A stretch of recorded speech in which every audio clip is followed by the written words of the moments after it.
যে বৃষ্টিতে আপনি রোমাঞ্চে মাতেন, যে বৃষ্টির জলের স্পর্শ আপনাকে উচ্ছ্বসিত করে, আপনি কি জানেন সেই বৃষ্টির জলেই লুকিয়ে আছে মৃত্যু ফাঁদ?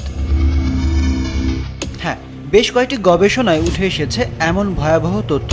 বৃষ্টির পানিতে পাওয়া যাচ্ছে মাইক্রোপ্লাস্টিকের মতো বিপজ্জনক পদার্থ, যা নীরব ঘাতক হয়ে নিঃশেষ করে দিতে পারে আপনার মস্তিষ্ক, হার্ট, ফুসফুস, এমনকি আপনার স্বাভাবিক হরমোনের ভারসাম্যটাকেও। 1 মিলিমিটার কিংবা তার চেয়ে ছোট প্লাস্টিক কণাকে বলা হয় মাইক্রোপ্লাস্টিক। বিজ্ঞানীরা বলছেন, প্লাস্টিকের বোতল, পলিথিন, গাড়ির টায়ার, পরিত্যক্ত কাপড়, চিপসের প্যাকেটের অতি ক্ষুদ্র কণা বাষ্পের সাথে মিশে জমা হয় মেঘে, যা বৃষ্টি হয়ে আবারও ফিরে আসে পৃথিবীতে। গবেষকরা বলছেন, খুব দ্রুত বিশ্বের বিভিন্ন দেশের বৃষ্টির পানিতেও ছড়িয়ে পড়ছে মাইক্রোপ্লাস্টিক। এশিয়ার দক্ষিণাঞ্চলের দেশগুলোতে মাইক্রোপ্লাস্টিকের প্রভাব সবচেয়ে বেশি। উচ্চ ঝুঁকিতে আছে বাংলাদেশও।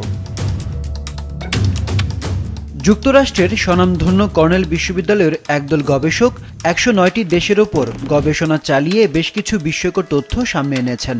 ইন্দোনেশিয়া, মালয়েশিয়া, ফিলিপাইনের মতো দেশগুলো সবচেয়ে বেশি খাবারের মাধ্যমে গ্রহণ করছে মাইক্রোপ্লাস্টিক।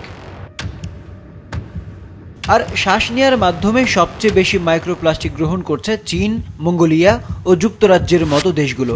খাদ্যাভ্যাস, খাবার প্রক্রিয়াজাতকরণের পদ্ধতি, বয়স ও শ্বাস প্রশ্বাসের ওঠানামা বিবেচনায় নেওয়া হয়েছে এই গবেষণায়। কর্নেল বিশ্ববিদ্যালয়ের গবেষকরা জানিয়েছেন, ইন্দোনেশিয়ানরা প্রতি মাসে সর্বোচ্চ 15 গ্রাম মাইক্রোপ্লাস্টিক গ্রহণ করছে খাবারের মাধ্যমে, যার বেশিরভাগটাই আসে সামুদ্রিক খাবার থেকে। বৃষ্টির পানিতে থাকা প্লাস্টিকের কণা গিলে খায় মাছ আর খাদ্য শৃঙ্খলের মাধ্যমে যা প্রবেশ করে মানবদেহে। ঠিক একই রকম ভাবে যুক্তরাষ্ট্রের মানুষ প্রতি মাসে 2.4 গ্রাম মাইক্রোপ্লাস্টিক গ্রহণ করে। এই গবেষণায় আরও দেখা গেছে, শ্বাস নেওয়ার মাধ্যমে প্রতি মাসে 2.8 মিলিয়নেরও বেশি মাইক্রোপ্লাস্টিক প্রবেশ করছে চীনা নাগরিকদের শরীরে। শিল্পোন্নত দেশ হওয়ায় প্লাস্টিকের অধিক ব্যবহার চীনকে সবচেয়ে বেশি ঝুঁকিতে রাখছে গবেষকরা।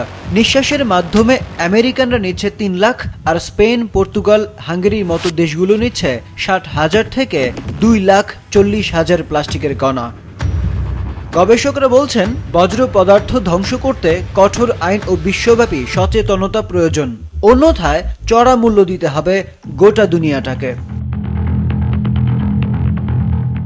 আরিফ উদ্দিন নবীন, মাছরাঙা, নিউজ ডেস্ক।